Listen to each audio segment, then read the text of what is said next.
and let us all do we can to build a better future. This election cycle is going to be very interesting to cover, and I really do want to see a Democratic debate. I want to see it happen. Now, the DNC has made it very clear that there will be no debates whatsoever. But I think it's important that we hear different perspectives and points of view. Now, RFK Jr.'s campaign is interesting to me because he's making statements and playing outside the establishment while still being in the establishment. Now, I'm not expecting anything from these Democratic contenders. I learned that lesson the hard way in 2020. All right. Expect nothing from the Democratic Party. But yet, RFK Jr.'s campaign is interesting. His stance on issues, as well as the fact of even calling out the CIA. Now, normally you don't hear that from other Democratic politicians or candidates. Recently, he made a statement where, again, he believed that the CIA had something to do with the assassination of John F. Kennedy, his uncle. Now, Matt Orfala, good friend of the show, managed to capture this 9-minute video. I will be keeping my pausing at a limit because I think it's important that we hear this perspective as well on why RFK Jr. is convinced that the CIA also killed his father, who was running for the Democratic nomination. It's going to be a little bit difficult to listen to, but I think it's important that we have this conversation and really ask ourselves, what kind of institutions are ruling over the American people? What is really happening? Who is deciding the fate of our country? I'm going to play this video, and again, shout out to Matt Orfala, who was able to at least upload some of this interview up onto social media. Be sure to follow his YouTube channel as well. He does great work and has put together a lot of great content for all of us in independent media. So let's play this. With my father when he was shot as a union leader, one of the heads of the United Auto Workers. He was the guy who recruited Cesar Chavez into the labor movement. And then he introduced him to my father, and they became best friends. And so Paul was very, very close to my father and was with him. The first bullet that Sirhan fired hit Paul Schrade in the head. And Paul Schrade has never believed that Sirhan killed my father. Wow. He knows that he shot him. But Sirhan, and so I ended up, Paul forced me to sit down to read the autopsy report, stuff I never wanted to do, and to look at all the evidence that has accumulated since my father's death. And so Ethel's your mother, right? Ethel's my mother. Right. So Sirhan there was 77 eyewitnesses in the kitchen of the Ambassador Hotel when my father was killed. And many, many of them had a view of what happened. Very few of them could view the whole scene, but they could view parts of it. Everybody, without exception, places Sirhan from 5 feet to 10 feet away from my father in front of him. He never got behind him. He was always in front with a table between them, a steam table. Sirhan fired 2 shots at my father.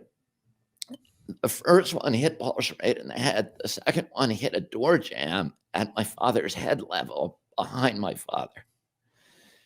Then he was grabbed by Carl Olker, who was the concierge at the Ambassador Hotel, and by Rafer Johnson and 6 other people. There was a dog pile, and they all piled on him, and they grabbed, the first thing they did was grab his hand. They directed in the opposite direction, and they could not get the gun away from him. And he was powerful as a Superman, they said. So they were all trying to take the gun away from him. He's only this big. He's a little guy. And he fired 6 shots in the other direction. All of them hit people. One person got hit twice, but all those bullets are accounted for. There were only 8 chambers in his gun. and 2 were fired toward my father and 6 in the opposite direction. And we know what happened to every one of those bullets. My father was shot 4 times. One of the shots, and they all. Again, I'm going to keep my pausing here to a bare minimum. But again, that must have been a very difficult thing for RFK Jr. to do, to read the autopsy report. Now, we all can have opinions on presidents and dynastic families, but again, this is very haunting to really talk about. It's difficult to have this conversation, but I think we need to realize that things are not as pretty in the world as we like to convince ourselves. I know it's easy for all of us to wake up in the morning, go to work, and think everything's a-okay, but it's not. There's a lot of nefarious actions taking place here in this country. But I think we all know it, just no one really wants to talk about it. And corporate media will never have this conversation. The DNC will never allow this to be on the debate stage. The DNC will never allow this conversation to take place. I think we understand why the Democrats want to control the narrative. Because if Joe Biden's on stage with RFK Jr., he isn't going to know what to do or say. He could be coached. He could be propped up with all the drugs to help his brain so that he doesn't suffer from Alzheimer's. But it's quite clear to all of us that the DNC is working 24/7 to maintain the fact that there will be no debates. Can you imagine if this conversation is happening on a debate stage? Again, this is why we need independent media, and this is why we need real journalism in this country, because corporate media will never ask these questions. And of course, corporate media won't keep on ringing the bell saying, well, there needs to be a debate. There has to be a debate. That's not going to happen. The DNC is going to make sure it's not going to happen. This is why I need to tell anyone who's considering donating money to the Democratic Party, please reconsider your actions. Same goes for Republican Party, too. Both parties are corrupt and filled with neoliberal scumbags. But again, I'm very impressed with what we're seeing here with RFK Jr.'s campaign and what he's doing. Let's continue on. All 4 times were from behind. And with a gun that was, and they were all what the coroner, Thomas Noguchi, said, contact shots. And the barrel of the gun was touching my father when the trigger was pulled. And he had carbon tattoos from all 4 shots. One of the shots went harmlessly through his sleeve and through his shoulder pad. All of the shots were fired from a low angle toward the ceiling. Whoever fired those shots was standing behind him, concealing the gun and firing at the same time that Sirhan was distracting people, essentially. And the person who almost certainly fired those shots was a security guard who was holding my father's arm at that time, called Eugene St. Caesar. And a dozen people saw him with his gun drawn. My father fell back on him, and as he fell, he turned and pulled off Caesar's clip-on tie. Caesar lied to the police about his gun. He told many, many different stories about when he had drawn his gun. He lied. He said he did own a .22. The police didn't talk to him that night, didn't confiscate his gun. The time they talked to him, he said, yeah, I owned a .22, but I sold it a month before the shooting. As it turns out, that was a lie. He sold it a month after the shooting, and he sold it to a man who worked with him in the high security section of the Lockheed factory here in Los Angeles, who then moved to Arkansas, later talked to investigators and said, yeah, he had a receipt for when it was sold, and it was sold in July. My father was killed in June. And Caesar told him at that time, this gun was used in a crime, so don't talk to anybody about it. Caesar, as it turns out, is a CIA asset. He died about 3 weeks ago. Interesting. A spooky story here in America. Again, this is a country that has covered up many crimes. And I've said this on the show too, especially when it comes time to covering candidates, especially like Donald Trump. The whole corporate media and vote blue, no matter who sphere, are always quick to say Trump is the most evil person of our time. He is evil incarnate. He is Hitler 2.0. But I want all of you who are watching this show right now to listen very carefully. Listen to my words. It's easy for corporate media and vote blue, no matter who, to try and convince themselves and the world that Trump is the bad guy, the evil person, the most evil person on the planet. But you want to know what's going to keep you up at night? Know this, that there are far more evil, disgusting, vile human beings in positions of power who are worse than Donald Trump. Far worse than Donald Trump, that make him look like a guppy. And many of these scumbag people have a really pretty looking mask of neoliberalism covering up their evil, who they really are. Just remember that there are professional bad guys out there that really, really know no depth to villainy. And again, the CIA has a long, sad track record of doing some pretty vile things. And he died in the Philippines, where he's lived for the past 3 decades. And but he's almost certainly the person who killed my father. Now, his job as a security guard that night, he got 5 days before, when it was already known that my father was going to be speaking there. We don't know exactly what happened, but there are, and then, the investigation was a botched investigation. It appears to have been deliberately botched by the LAPD. It was run by people within the LAPD, all of whom there was a special unit created called Special Unit Senator to investigate my father's death. Almost all the members of that unit were ex-CIA agents who had trained in the CIA farm in Virginia and shipped down to Latin America to do dirty tricks work there, and then brought back for this investigation. And they destroyed, before Sirhan's trial, they destroyed 1,200 pieces of evidence, including all the bullets, and about 1,200 photographs as well that were taken in the room that night. There's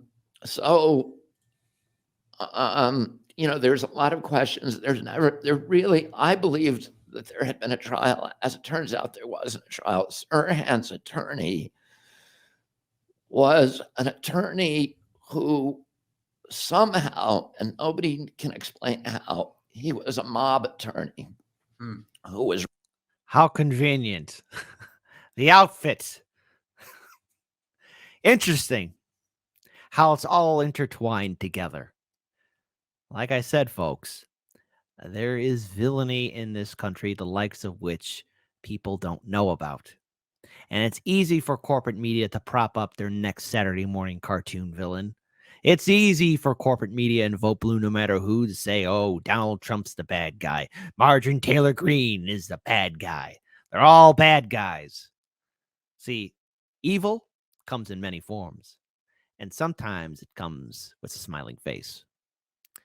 Keep your heads on a swivel, folks. Representing Johnny Roselli, who had been, at that time, there was a famous trial in Los Angeles called the Friars Club trial. You know what the Friars Club is? Please. What is it? The Friars Club is where they started roasts. Oh, okay.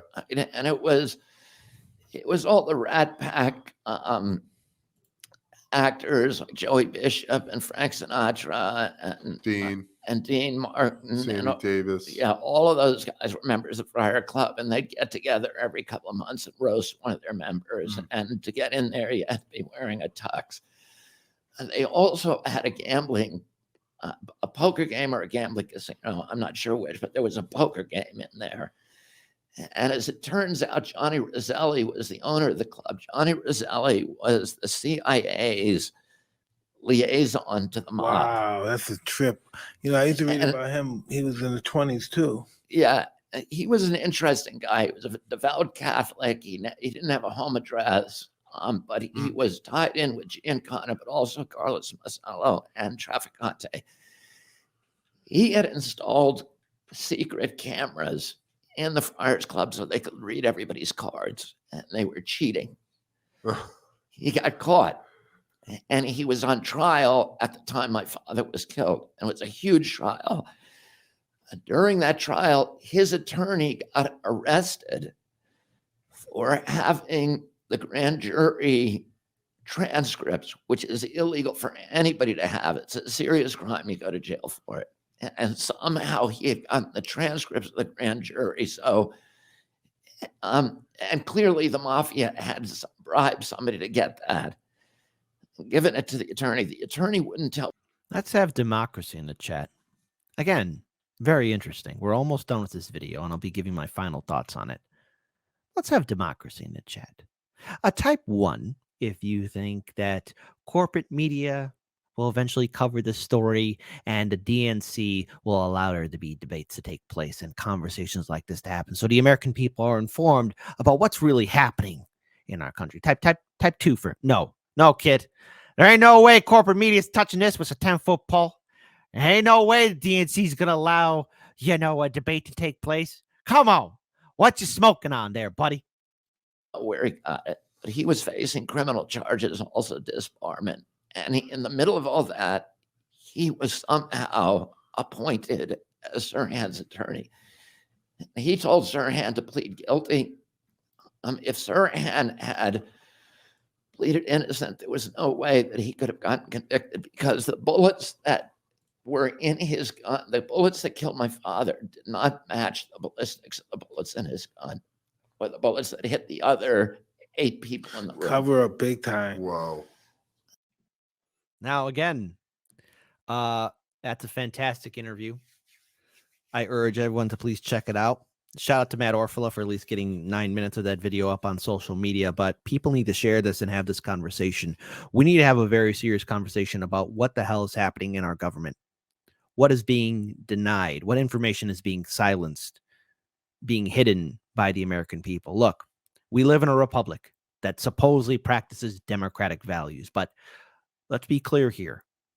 There has been numerous times where this government has committed crimes against its people. And the list is long and devastating. We could be here all day. And I don't care where you stand on the political spectrum, whether you're Republican or Democrat, liberal, conservative, libertarian or green, socialist, communist, independent, doesn't matter. I don't care what generation you're part of, boomer, Xer, millennial, Gen Z. And I don't care about the color of your skin or who the hell you worship. But every single American has the right to know what is going on and how vile and corrupt our system is. Look, your oh-so fantastic politicians are doing insider trading. They're connected with scumbag individuals. This country has committed a lot of crimes.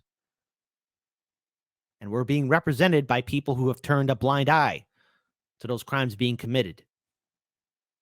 You don't have a seat at the table.